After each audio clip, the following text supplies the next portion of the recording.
اللہ کو یوں راضی کیا جاتا ہے۔ ہمارا سال شروع ہوتا ہے، دیکھو جنوری بھی اللہ کا، محرم بھی اللہ کا۔ یہ تعصب کی بات ہے کہ وہ کافروں کا سال ہے، یہ ہمارا سال ہے۔ وہ جنوری سورج کے گرد گھومتا ہے، محرم چاند کے گرد گھومتا ہے۔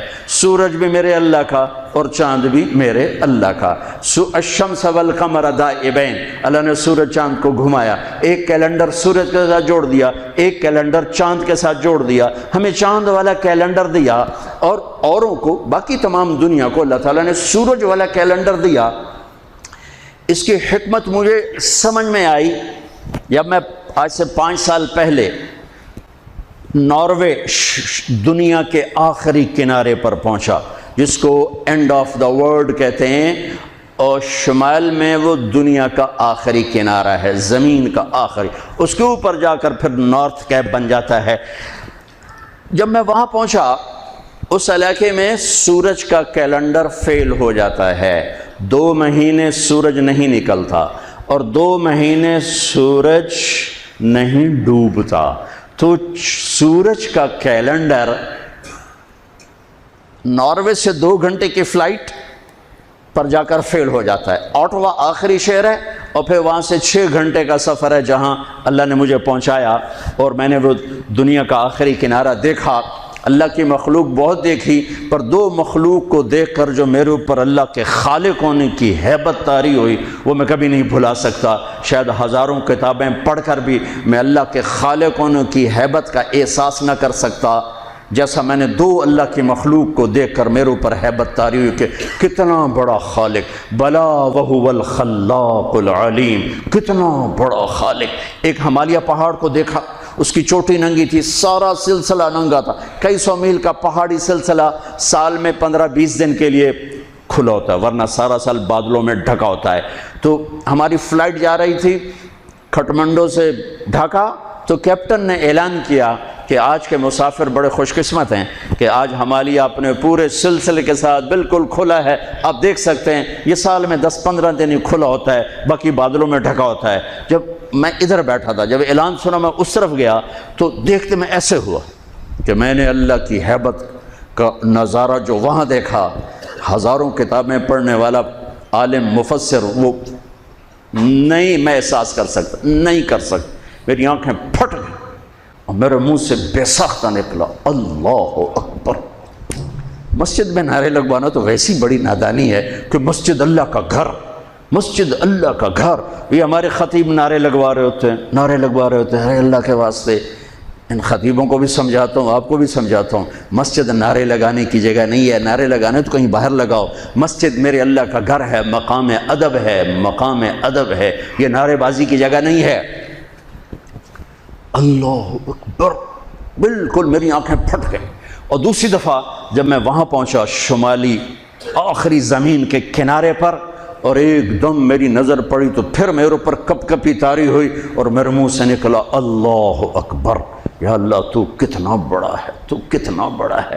وہاں جا کر مجھے پتا چلا کہ اللہ نے ہمیں چاند کا کیلنڈر کیوں دیا کہ وہاں سے لے کر اوپر تک سارے علاقے میں سورج کا کیلنڈر کہیں 2 مہینے کے لیے فیل ہو جاتا ہے، کہیں 4 مہینے کے لیے فیل ہو جاتا ہے، نہ نکلتا ہے جی، اور اگلے 4 مہینے میں ڈوبتا نہیں۔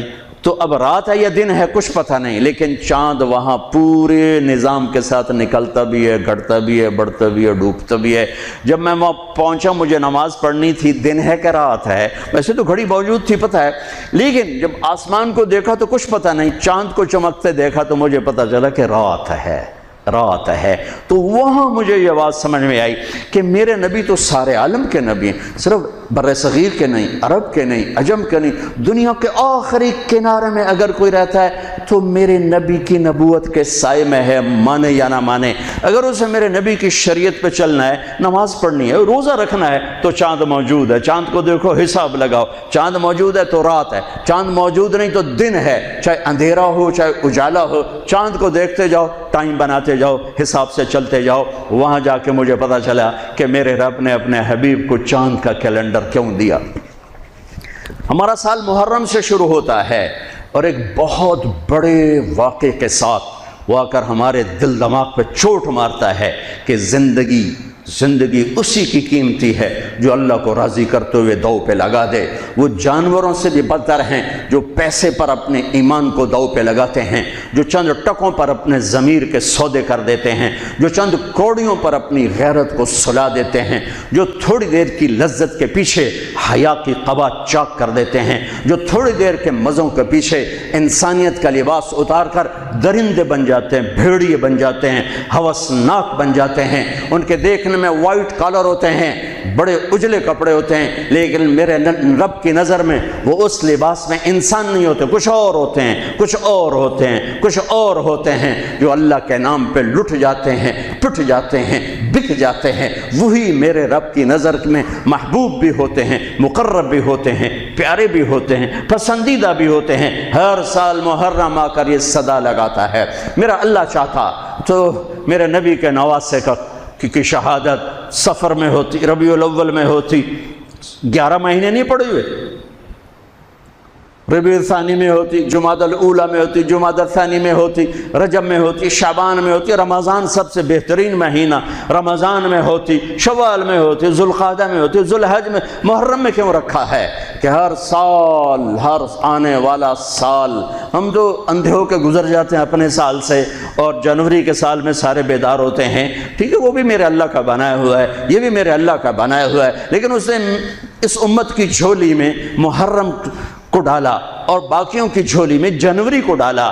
اللہ تعالیٰ نے اس مہینے کے اندر، اگرچہ یہ مہینہ شروع سے کوئی مقدس چلا آ رہا ہے، محرم میں اللہ نے آدم علیہ السلام کی توبہ کو قبول کیا۔ محرم اماں ابا کی ملاقات ہوئی 10 محرم میدان عرفات میں۔ دوسرا بڑا واقعہ 10 محرم نوح علیہ السلام کی کشتی جودی پہاڑ پہ جا کر ٹکی۔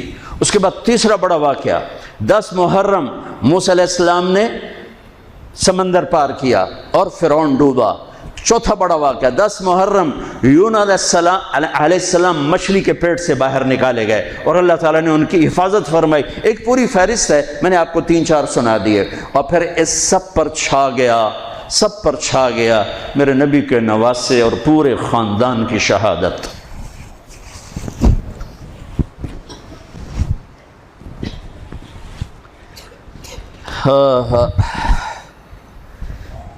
یہ کتنا بڑا خاندان ہے، پہلے یہ سنو۔ میرے نبی نے فرمایا اللہ نے ساری کائنات کو دیکھا، پھر ان سب میں سے عربوں کو چھانٹ کے الگ کیا، پھر سارے عربوں کو دیکھا، اس میں سے مضر کو چھانٹ کے الگ کیا، پھر سارے مضر کو دیکھا، اس میں سے قریش کو چھانٹ کے الگ کیا، پھر سارے قریش کو دیکھا، اس میں سے ہاشم کو چھانٹ کے الگ کیا، پھر ساری ہاشم کی نسل کو دیکھا، اس میں سے میرے اللہ نے میرا انتخاب کیا۔ انا خیرکم ابا و نفسا، میرے جیسا عالی نسب کوئی نہیں، میرے جیسا عالی خاندان کوئی نہیں۔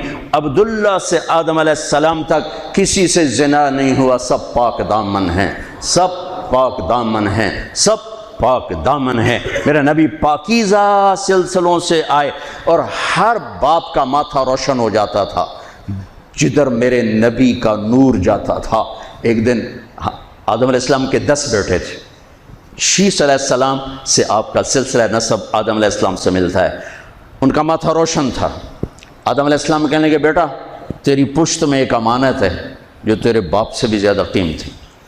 وہ کہنے لگے ابا بیٹا باپ سے زیادہ قیمتی، وہ کیسے؟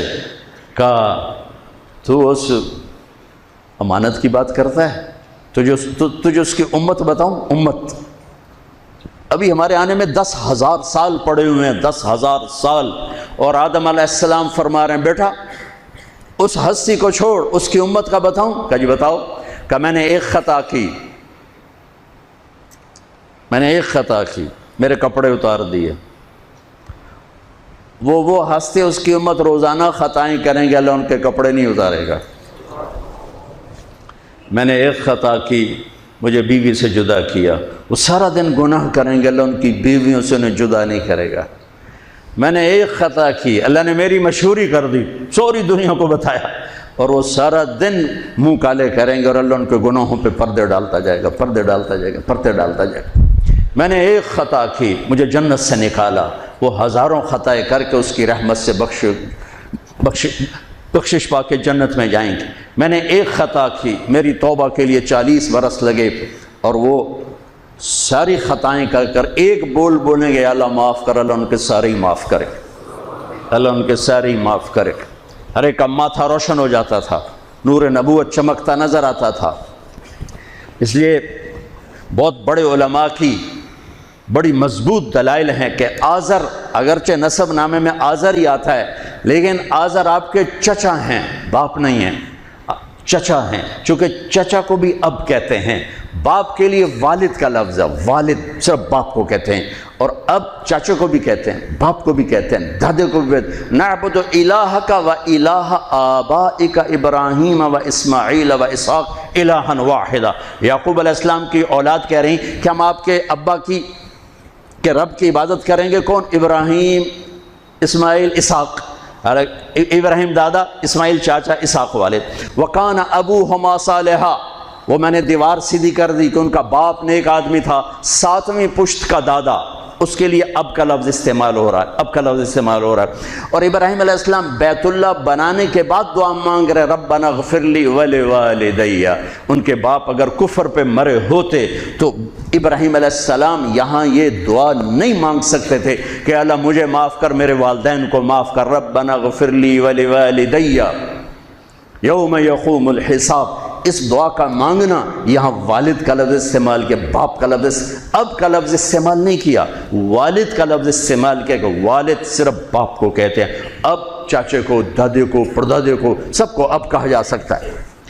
تو بڑے بڑے علماء کی رائے ہے کہ آپ کی نسل میں کوئی بت پرست نہیں آ سکتا، صرف یا دین فطرت ہے یا ایمان ہے، یا دین فطرت بھی ایمان ہے کہ بت پرستی سے پاک ہیں۔ آپ نے کہا سعید بن زید کے والد تھے زید بن نفیل، تو اللہ کے نبی کے آنے سے پہلے انتقال کر گئے۔ وہ بیت اللہ سے ٹیک لگا کے بیٹھا، کہتے ارے قریش، اللہ کی قسم یہ پتھر کے بت ہیں، نہ نفع دیتے نہ نقصان، یہ اس کائنات کے مالک نہیں ہو سکتے۔ اس کائنات کا کوئی مالک ہے، پتہ نہیں کون ہے، پر کوئی ہے، مجھے پتہ ہوتا میں اس کی پوجا کرتا۔ تو آپ نے سعید بن زید 10 مبشرہ میں سے 10 بڑے ٹاپ 10 صحابہ، ابو بکر جنتی، عمر جنتی، عثمان جنتی، علی جنتی، طلحہ جنتی، زبیر جنتی، سعد بن ابی وقاص جنتی، عبد الرحمن بن عوف جنتی، ابو عبیدہ جنتی، سعید بن زید یہ جنتی۔ تو آپ نے کہا سعید، میں تیرے باپ زید کو جنت میں دیکھتا ہوں، تیرے باپ زید کو میں جنت میں دیکھتا ہوں کہ وہ بت پرستی سے بیزار رہے، تو میرے نبی کی نسل کوئی بت پرست نہیں آ سکتا جو آپ کی شان اور آپ کا مرتبہ ہے۔ آپ کو سب سے عالی، اگرچہ محدثین آزر کا نام لکھتے ہیں اس میں، لیکن اب یہ تو قیامت کا دن ہی پتہ چلے گا، لیکن وجدان یہ کہتا ہے، دل کا یقین یہ کہتا ہے کہ میرے نبی کی نسل پاکیزہ ہے، ماتھے پہ نور نبوت آتا ہے۔ ہاشم بازار سے گزر رہے ہیں اور آگے یہودی عورت آپ کو دیکھتی مدینے میں، وہ کہتی ہاشم ایک رات گزارو گے میرے ساتھ، ایک رات گزارو گے میرے ساتھ؟ وہ فرمانے لگے میں عزت دار سردار آدمی، تو مجھے برائی کی دعوت دیتی، یہ کیسے ہو سکتا ہے؟ وہیں ان کی شادی ہو گئی حضرت سلمہ بنو نجار میں، جو عبد المطلب کی والدہ۔ 3-4 دن گزرے تو وہ عورت بازار میں ملی، تو آپ نے کہا کہ بی بی تو مجھے گناہ کی دعوت دیتی ہے تو شادی کر لے، وہاں تو شادیاں کثرت سے کرتے تھے، شادی کر لے۔ اس نے یوں دیکھا، کہنے لگی ہاشم مجھے غلط نہ سمجھو، میں بہت عزت دار ہوں، عزت دار ہوں، میں نے تیرے ماتھے پر آخری نبی کا نور دیکھا تھا، میرا جی چاہا وہ میرے پاس آ جائے، لیکن وہ تو سلمہ لے گئی، مجھے کوئی حاجت